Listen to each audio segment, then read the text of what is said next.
So everybody, welcome to episode episode 5 of the Paul and Pal's IG Live show. I'm your host, Ponyboy Paul, and this show is really dedicated to highlighting the stories of the people I know doing really cool, dope, interesting things. And really the goal is to kind of learn how they became who they are today, to really kind of just, I feel like, inspire everybody else that hears it and maybe help you go doing your own thing, right? And one of the reasons I'm actually going to be interviewing my guest today, Saul, is because I actually heard about his newsletter, Tangle, kind of recently, actually. And I felt that it could really help with the conversation that's going on in terms of just politics, right? But I'm going to actually let him tell more about himself, tell his story, why he's doing what he's doing. So drop y'all Ponymojis, applause and all that, and we'll get started. You. Hey, what up, Isaac? How you doing, bro? I'm good, man. Can you hear me all right? Yeah, you sound good. Can you hear me? Yeah, I can hear you great, man. How you doing? I'm good. How you living, bro? How you living? Oh, man. It's another day in quarantine. I'm ready for this to be over, man. And where are you staying at? Where are you living at right now? I live in Bushwick, Brooklyn. Where are you based? I actually stay in Houston right now. So it's kind of the epicenter of the second wave. So I'm trying to stay inside. we flip places, man. That's what Brooklyn used to be, where you didn't want to be, and now Texas is not where you want to be. It's crazy. My girlfriend is actually a nurse, and she tells me that like they're trying to like run out of room. Like it's going pretty crazy. But that's why I'm trying to stay here and do the live stuff. But man, first of all, I want to thank you for joining, man. I'm gonna give a little intro on how we kind of got to know each other. So, speaking of my girlfriend, she actually told me about the newsletter, right? I guess one of her friends posted it on her Facebook, and I'm like, I guess I'll check it out. So I read the concept, and I know you're gonna talk more about that, and I just felt like it could really help out. So I reached out to you via Twitter. You got back to me, I think, almost within a day, and I'm like, oh wow, like that's kind of dope. You know, I saw the little verification check, so I don't know if my message went straight to spam, but I appreciate you for taking the time to really join us and talk about what you're doing, man. But yeah, let me start out with you. Tell us about yourself. Yeah, no doubt. So yeah, I'm a political reporter. That's how I got the little check mark on Twitter. But yeah, I've been writing, I guess, professionally now for like 9 or 10 years. I started in college. Went to the University of Pittsburgh. Lived over in the Middle East for a little bit. Worked at the Huffington Post, and then started working at this company called A+, which is a media outlet that does positive news, which is hard to find these days. So it's Ashton Kutcher's media company. Right? So I was like on the ground floor with him and a few other people. So I had the experience of sort of like growing this media company from the very beginning. And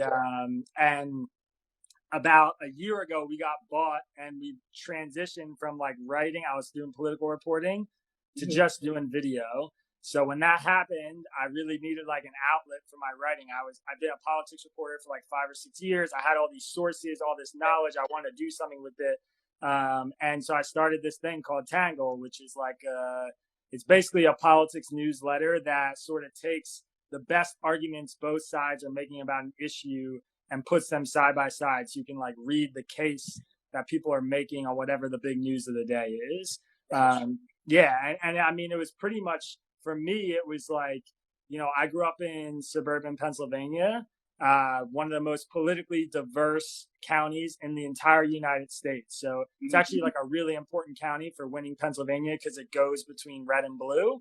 So I have a lot of friends who are Republicans, a lot of friends who are Democrats, and everybody hates each other, man, and that's not good. So I'm trying to fix that a little bit.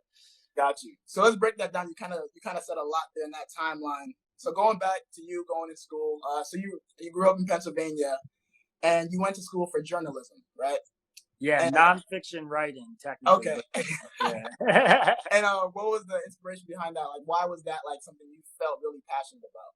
Yeah, actually, I didn't. I went to school to be an athletic trainer. I'm a big sports guy, so I love, like, I'm just a sports junkie in general, and I had this dream of being on the sidelines of professional football games or basketball games, and I thought a really fun way to be there and like be part of the team was to be an athletic trainer. So I actually went to school to train like basically went on like a pre-med path to school because I wanted to get into sports medicine pretty much. And my first year, I was just bombing my classes that had to do with athletic training and medicine. And I was crushing my classes that were like writing and creative. And I was really enjoying the classes that were writing and creative. So I like pretty much at the end of my freshman year, I made the decision to jump majors and switch to athletic training. And then I applied for a job at the Pitt News, which was the school paper, the print version of the school paper. And so that was the big jump for me, was getting a job at like a campus paper that was a print paper, and then being in like an English writing major. And I mean, that was it. The moment I got a taste of it, I loved it. It was like, yeah. Cool. And then like kind of talking about how you felt like your city was very kind of political in terms of left, right, just kind of going back and forth. When you kind of got that writing experience, that journalism, were you already kind of politically active, or was it not really like a thought in your mind? Yeah, I mean, I was definitely paying attention because I was in college. I'm 29 now, so I was a freshman in college in 2009. So Barack Obama had just been elected. I mean, it was a pretty incredible time for the country. It was like politics was changing. The 24-hour news cycle was coming. My family is very political, very liberal, and like my dad and my mom are both pretty involved. My grandparents were super involved in politics, so I had like a lot of influence. I mean, my dad was reading me the New York Times every morning, out loud over breakfast. Okay. So it was like a big deal. Barack Obama was a huge deal in my house. The Democrat Republican battles were a huge deal in my house. So I definitely was like, I think, paying attention more than most people. But when I first started writing, I was doing sports journalism. So I actually got my start at the Pitt News. I was a sports editor for the school paper. So I was reporting on basketball, football, and then I kind of slowly started writing more about politics, and then ended up making that jump too. Gotcha. Yeah. And then being that the concept of Tangle is it's obviously political, but like it's trying to take that bias out, which when you think about it, you can't take bias out because we're humans and we're the ones writing that information. So what made you feel like instead of, with growing up liberal, what made you feel like instead of going to join a publication that may be leaning left, what made you want to just capture everything and then put your own perspective on it? I mean, the truth of it is that like, I think from being in the world as a political journalist, I've just seen that it's broken. Like the system we have, it's completely broken. Like one group of Americans are getting their news from one source, and another group of Americans are getting their news from another source. If you sit me down with somebody and I ask them 3 questions about, what news shows do you watch, what paper do you read, I can tell you 99 times out of 100 who they're going to vote for. Fox News voters, Fox News viewers, and Wall Street Journal readers are going to vote for Republicans. New York Times readers, MSNBC watchers are going to vote for liberals, and that's like a huge problem. That's not good. I agree with that. So that's like that's the heart of it. Is just like we can't be living in 2 different realities. You know what I'm saying? It's like it's important that people are getting the same information from the same place. So I want to make it obvious for people and easy for people to see what the other side's thinking. Like what's their thought process behind this belief they have. And that's the heart of it right there. Yeah. No, but I really like the concept because I think what can be hard about situations that are controversial is that they're very emotionally charged, right? And you can't remove emotion from a lot of things, but sometimes you may let it cloud your judgment. And the problem with that is now you're not thinking logically, you're thinking emotionally, right? So one of the things that I like about how you present that left and the right is you always present your opinion. And I wouldn't, obviously, you grew up liberal, you're very left, but I think what I like is that you're very conscious about like your bias, but you also doesn't let it affect you too much. So why do you feel like you had to add that aspect of your own take? Yeah, I mean, look, an important thing too is like I think like generally speaking on most issues, like I fall to the left on a lot of stuff. Like if I if you gained it out and looked at it, there would be more issues that I fell to the left on. But like I'm a complex person, man. You know, like I don't go follow what the Democratic Party's saying because the Democratic Party, and most Americans are like that. I mean, most people are not black and white. You know, like I have a lot of my friends are liberals to the left, and I fall to the right of them on a lot of issues, and I fall to the left on them on some issues. So for me, it was important to just like add some nuance and say like it's okay. It's okay to be a Democrat and think that something Democrats did is bad.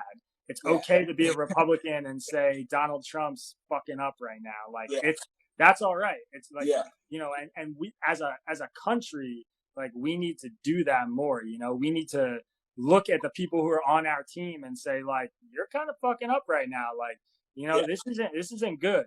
And that's definitely like a motivation for me to share my take and my opinion is because I think because I'm honest about that, like the people who read Tangle who are conservative, they trust me because they know that like I'm willing to call out my team if they're messing up. And the people who are left and read Tangle, they know that I'm gonna call bullshit if I see it. And that's like a powerful thing to have, is to just be honest about that. Which is so crazy because I genuinely think the average person feels the same way. Like there's nuance in everything, and committing yourself to a side is doing a disservice to the fact that that's not how the world works. So I think that's really dope. And just to announce to the people that are listening, I will be doing a kind of raffle questioning afterwards. I want to give a shout out to Isaac once again.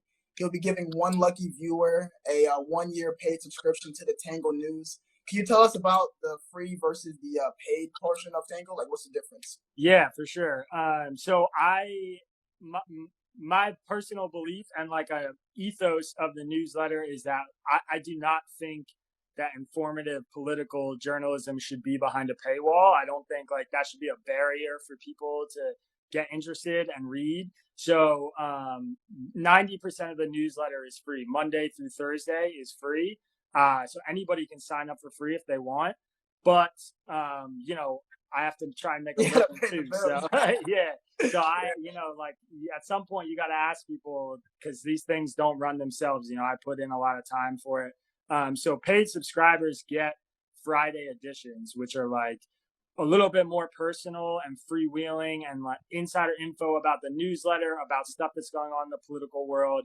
I kind of just mix it up with readers a lot more in the Friday editions. I'll say, frankly, most subscribers who pay and read the Friday editions tell me that they're like the ones they look forward to. They like them the most because I just think that I just let everything go and do a bit more. You know, I'll just write about whatever I'm feeling that day, which is cool, and it gives me a space to be a little bit like get out of the structure of the typical newsletter. So it's just like a little bit of extra sauce for the week, man. I feel you. No, I actually like the. I just joined to be a paid member, and I really like what you had this last Friday, and you kind of just like let your emotions out on how you've been feeling with all that's going on. So, have you seen? Because when did you actually start the Tangle? I started it in August last year. I'm coming up on. I'm just about at 10 months now, which is crazy. Okay. That's dope. And have you seen a recent, I don't know, maybe spike or change with the recent protests and just all the political information coming out? I would think that people are trying to be maybe more informed. Like, what have you seen regarding everything? Big time, man. Open rates on the newsletter are up. Replies to the newsletter are up. Subscriptions are up. Signups are up. Everything is up. People are, I mean, I've written this in the newsletter a few times too. The ground is moving beneath our feet. I think there's something really big happening in the country right now. Not just the Black Lives Matter movement and addressing police brutality and racial injustice in the country and all these things. I mean, that is a huge part of it. But even just under Donald Trump, you know, politics are like the best show on earth right now. It's like everybody's dialed in. It's good TV, you know what I mean? So that's not typical. You know, 5 years ago it was like the Kardashians were what people are interested in. Right now, it's like people are talking about Donald Trump. They're talking about the presidency and it's reality TV too. So it's reality. It is. And he's making it. And you know, I say frequently that I'm not a supporter of the president. I think that he's I think he's been a huge failure in a dozen different ways. But one of the things that I find really positive about him, or a silver lining about his presidency, is that people are paying attention now more than they ever have, at least as long as I've been alive. And I think pretty much ever, because of social media, because of the 24-hour news, and because he is just so mind blowing as a person and as a concept, that like this reality TV star is the president. And that makes people pay attention. Like, my friends are learning about politics in a way they never have before. And ultimately, I think that'll be a good thing. I hope it'll be a good thing. No, I think that's a good point too. I mean, obviously your newsletter's been helping, but I personally have realized that I feel like I was aware of what's happening, but I never really took that initiative sometimes to really, I would say, get involved, right? And I've been trying to, get my own education up, but also just actually go out and understand what am I voting for, what's on the ballot. So I think that's really good. And in terms of you, like, how are you even able to do it? Is it just you? Do you have a team? Like, how does this all happen? Yeah, it's a great question. There is a team, man. There wasn't in the beginning, but there is now, which is dope. It's so fun to have other people in it with me. So I wake up every morning, and I have like a research crew, basically two guys who, I don't know, I'd call them like research assistants, interns. They're pretty fresh out of college. Both of them are really smart guys. They have political policy degrees. They know more than I do in a lot of ways. And one of them researches the reader question that I'm going to cover every day, and one of them researches the story that matters and the numbers. And they basically have a Google Doc where they just like drop interesting articles that they found, and stats and facts about a topic, and like stuff they think I should look into. And then I kind of read everything, like the first thing I do in the morning and at night. Like right now, tonight, I'll do some work. I'm reading like a novel of politics every day. It's insane. And then, I mean, by 6:00, 6:30, I'm writing. And around like 9 or 10, I'll start sharing a Google Doc with my father, who is a pretty good writer himself, and he copy edits some of the stuff I'm doing. And then I actually have another reader who volunteered to be a copy editor, and he is a professional copy editor for the Texas legislator. So he reads like 4,000 page bills and edits them, pulls periods. And so he's got, like actual professional editing eyes, which are great to have because it's really hard to edit your own work. So those are like the 4 people that produce the newsletter. And then Magdalena is a woman I just hired who is killing it on Instagram. The Instagram account, I saw that, man. She's killing it for real. She is killing it, man. And she's been awesome. She just produces like beautiful graphics, really unique stuff. And all of that is her start to finish. I don't touch that stuff. Like, she emails it to me before it goes up, and I just say like green light or red light. I see a little comma error mistake, but the concept, the colors, everything she does. And she's like, I get emails and texts every day from people being like, dude, your Instagram account's amazing. I'm like, yeah, I don't do any of that, which is really cool. She just started about a month ago. And it's a risk. It's my first hire, really. Yeah. And you never know, but I'm so thrilled with her, and I'm sure she's watching right now. So I appreciate you, Magdalena. You're crushing it. Yeah, I might need to hire one of those, man. Having all these social media accounts is tough. Yeah, it's a lot. Let me give a shout out to Juan, my own artist. He's the one that put in that work for you. But I had 2 questions that kind of just came up from what you just said, and I also want to give a heads up to everybody. I know that you got some schedule, so you can't stay with us for the full hour. So I'm hanging out, man. It's all right. Word? Okay. Not affecting the movie club. Yeah. But feel free to send questions, guys, down below. So my first question was going back to the reader question portion of the article, and I want to ask you, why do you feel it's important to have your readers be a part of your newsletter, as in they ask questions and they will actually challenge you on what you say? I think you had 5 corrections in the past 10 months or something like that. Yeah. Look, politics is a lived experience, this is part of the message of Tangle, and part of the thing that I'm talking about is like people are defined by the things they experience every day. Most of the stuff that we learn, we don't learn from reading the New York Times. We don't learn it in social studies class. We learn it from interacting with people and going to our jobs and raising a family and going through our lives. And so I think it's really important to include perspectives that aren't mine, especially perspectives that, disagree with me, perspectives that run in contrast to my own. So I'm like dedicated to every day elevating, a response to the previous day's newsletter from a reader. Part of that is that I answer a reader question in every newsletter, which is really cool because for me, it's super informative. Like I, based on what people ask me, I get a better understanding of what the country's thinking about. So, I have people write in every day with questions, and some days all the questions will be about the same thing. And so I'm like, I know that everybody's thinking about this specific news item, or it's showing up in their social media feed. So that's that's really important for me. And then I include reader feedback and corrections to stuff I wrote. Hopefully not corrections. I mean, corrections are like someone's like, I got something wrong.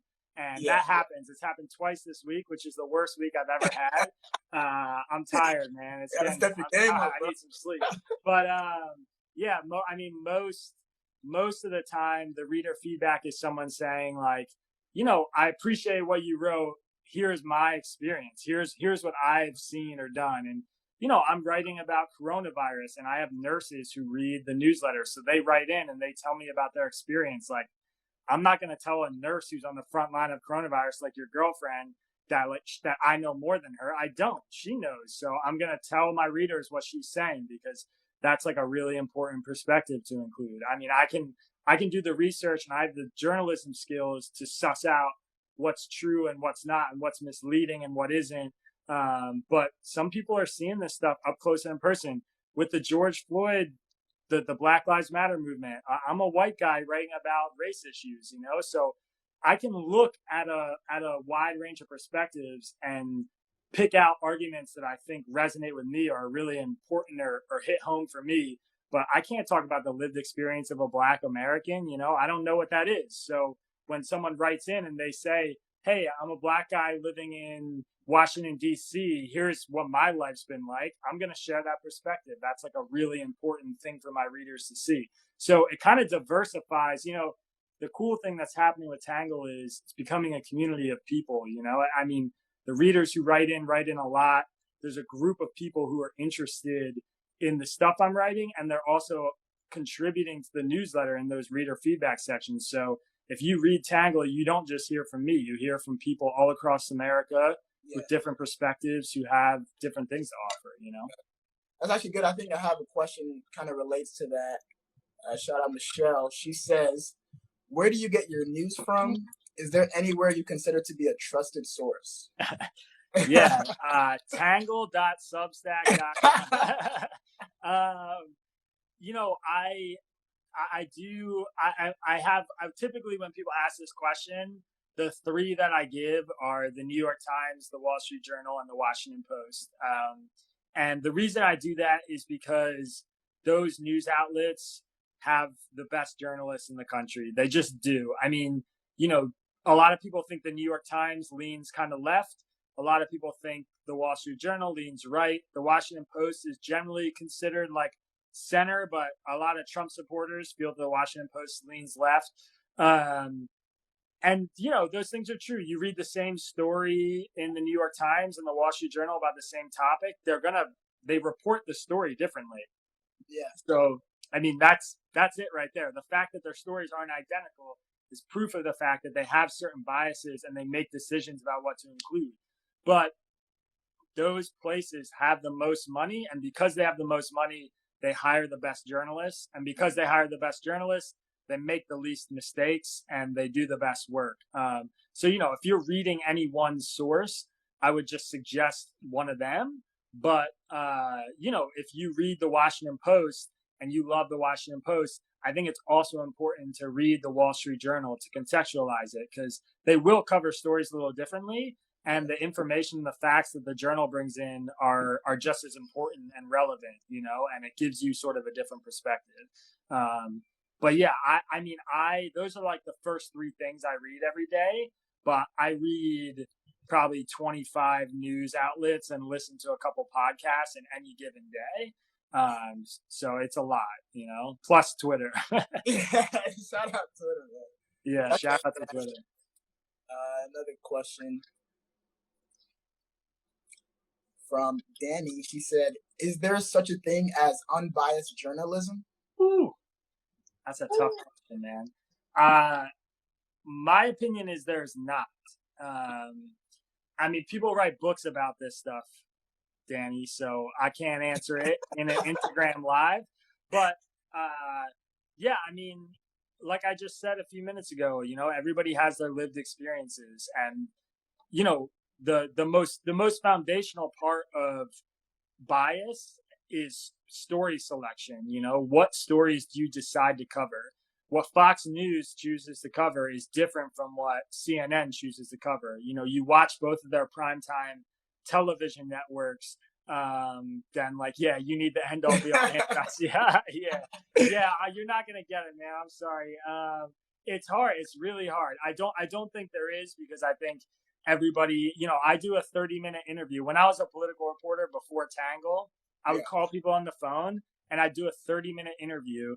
And then at the end of that interview, I'd have to pick 3 quotes to include from a source in a story. And those 3 quotes are, 35-second snippets of a 30-minute interview. So the decision I make about what quotes to include alone is, what conscious or not, is a reflection of my bias. I'm making a decision and I don't have the control over, sometimes I don't have the control over how that decision's made. I'm trying hard to pick something that I think is representative of what this person meant or what they were saying, but I have all these biases and lived experiences that inform that. And so, no, I don't think unbiased journalism is a thing. I do think that honest journalism is a thing. I mean, there are papers and news outlets who are trying to get things right and doing a real intentional job of trying to be honest and represent things fairly. And there are places that are not. So I think that's like the distinction I would make. Gotcha. Cool. And I know we're kind of running on your time. How much time you got? I got some more questions here. I got 5 or 10 minutes, man. Let's do it. I like the questions. Cool. It's fun seeing them pop up on my end. I know, Which right? podcast? Damn, that's a good question. The best, I mean, I don't want to like endorse this podcast fully, because these guys drink a lot and they say some dumb shit, and I don't want to be like associated with what they say. It's like, cheers. But there's a podcast called the We the Fifth podcast, and it's basically a group of guys who are all reporters. It's a reporter from Vice, a reporter from the news outlet Freethink, and a reporter from Reason.com. And they're all kind of center conservatives. One of them is like a little bit to the left, but they're just flamethrowers, man. They just talk shit about everybody, and it's just refreshing. I love their podcast because they don't pull punches on people, and they know a lot of people in the media industry, so they talk a lot about journalism, but they also talk a lot about politics and the state of the country. The guy who hosts the podcast is named Camille Foster, and he's actually he's a black guy who's a conservative libertarian, which is like a pretty, it's kind of a unicorn. There's not a lot of people who have the political views he has, and also talk about race issues and policing and all the stuff that's in the conversation right now the way he does. Mm-hmm. And I find his perspectives like really unique and thought-provoking and informative. I don't agree with him on a lot of stuff, but he challenges me, and he's a pretty honest guy, and he's really funny. And then the other 2 guys are, experienced vets in the business, so I would check them out. We the Fifth podcast, and then the New York Times Daily. I mean, that's typically like the first thing I listen to in the morning, because they just have the pulse of what's going on. They did a great story this week, like an audio story that was about all the people who had lost their jobs in the country in the last month or 2. And they just interviewed a bunch of people who had lost their jobs. And it was like, it was just really powerful just hearing from regular Americans about the struggle they were going through. They consistently produce like some of the best podcast work. So yeah, the New York Times Daily and We the Fifth are probably the two I would recommend. Got you. That's actually a good point. Do you feel like you would consider that space? Because I think obviously your newsletter isn't that long. I think about average 10 to 15 minutes, but would you consider putting that into a podcast medium so somebody could consume it on the way to work? They just kind of feel like, oh, I've learned something today. I can actually speak to different sides. What do you think? Totally. Yeah, I have a lot of people who write in and say, like, I wish I could just listen to you read this. If there was just a button at the top where I could just press play and, fuck around the house and drive to work, whatever, and listen. So it's something I'm working on. I actually just had a call this week with a guy who helps produce podcasts. I'm friends with Marquez Brownlee and Andrew Maganelli, who have like a really huge YouTube channel, and they run a podcast called Waveform. And they just sent me an old microphone from their studio they don't use anymore. Wow. So I've got the setup, I got the equipment, I've got somebody who said he'll help me edit the podcast. I don't have the time, but I'm trying to find it, and that's definitely down the road. That'll be something I include for sure. I'll definitely be down to listen. And feel free to send any more questions before I let Isaac go. But kind of to start wrapping it up, I kind of want to ask, like, what do you feel like? Because obviously, you write Tangle. That's your thing, right? That's obviously, I want people to look at it, subscribe, whatever. But why do you feel that it's important, or what is your advice for people that want to get more politically savvy? Like, aside from reading the newsletter, how do you think people? What do you think people should do? I get this question a lot, and my answer is typically the same, so I'll give it to you. One is definitely read the newsletter. I think it's a great way to consume 10 or 12 minutes of news, so I'll certainly plug myself for that. But the second thing is just to talk to people, man. Like, the number one thing I tell people is just talk to your neighbors, talk to people who disagree with you, talk to people who agree with you.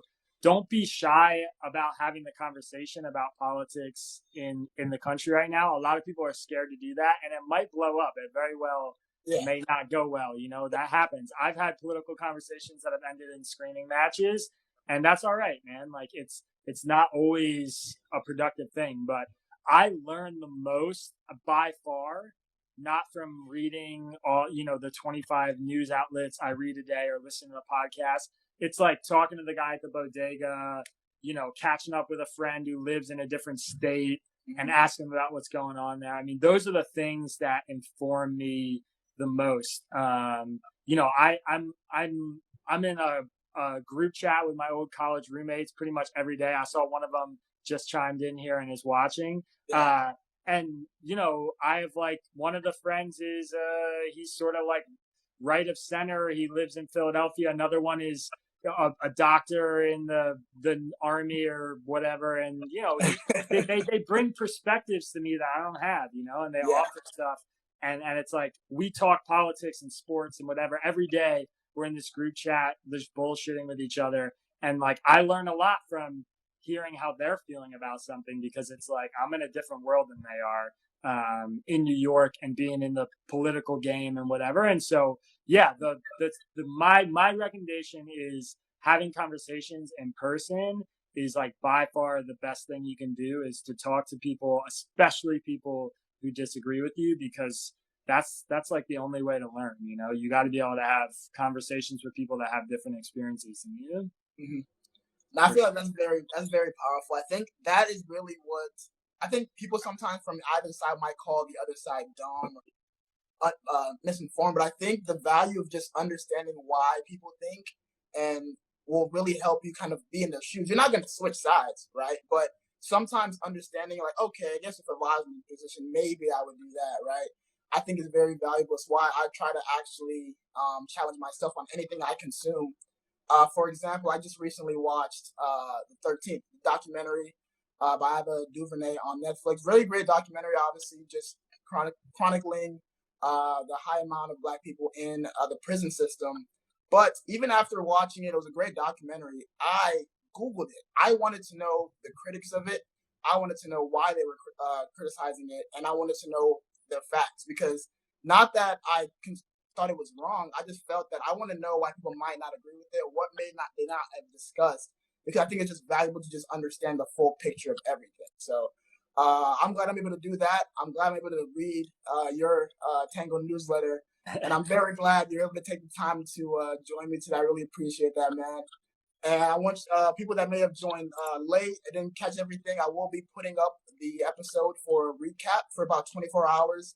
And then after 24 hours, I take it down. So if you guys can remember all that happened, you can enter the raffle and hopefully win a free subscription. So Isaac, I really appreciate you, bro. I'm going to let you go. Thank you so much. If you have anything else, feel free to say it. Yeah, no doubt. I mean, I'm grateful for you giving me an opportunity to chat with you tonight. I'm glad you hit me up. I hope we stay connected.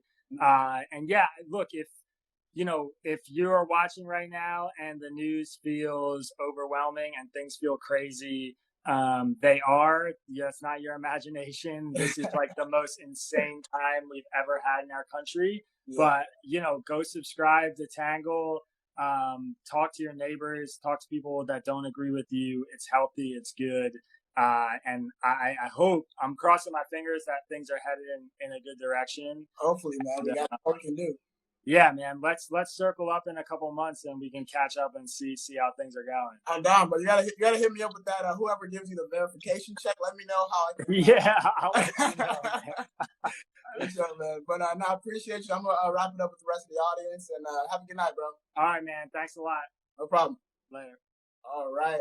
Thank you all for joining me. If you guys weren't familiar, once again, my name is Ponyboy Paul. I'm the host of the Paul and Pal's IG Live show. Basically a show where I try to highlight people I think doing really like dope, cool things, so I can really share them with you guys. Hopefully, it inspire you guys to go do something, whether that's subscribe to Tangle or just go follow that passion that you've been thinking about. Typically, what I really usually do is I like to kind of wrap up and give my thoughts on how the episode went. But I wanted to take this time to actually give people the room. If you feel like I'm not going to make it a thing, but if you guys would like to talk about maybe how you've been, let's say, getting involved politically or socially, or just what you've been doing during this time to really kind of get through everything, I would love to highlight that. And while I wait for any requests, if any, I wanted to talk about, what I've been trying to do. And I think it's something, right? So for me, one of the reasons I kind of came about Tangle is I felt that even though I'm knowledgeable in things, I consider myself a smart person, I still felt like I lacked a lot when it came to the politics side of things. So it's one of the reasons I read Tangle now and just Googling everything I see, because I really feel that although we may not feel like our voice or our votes is important, I think it is, and you really just have to get knowledgeable and see the best way to really pursue it. So I've been trying to get more knowledgeable about what's on my local ballots, finding out the dates, primaries, all that stuff, absentee balloting. So I want to encourage you guys to really get out there and just try to do something. And then I think kind of what Isaac was saying, we get overwhelmed with a lot. So I think it's not bad to also just, turn everything off. Last week I actually deleted Instagram, Twitter off my phone just because I felt so overwhelmed. So I hope that you guys are able to learn something today. I'm not seeing any requests. I'm going to just keep it moving. But once again, thank you guys for joining. Hopefully you guys go subscribe. Feel free to watch the recap, answer some questions, and, potentially win the raffle prize. So once again, thank you guys for joining. Ponyboy Paul, and I'll talk to you guys later. Bye.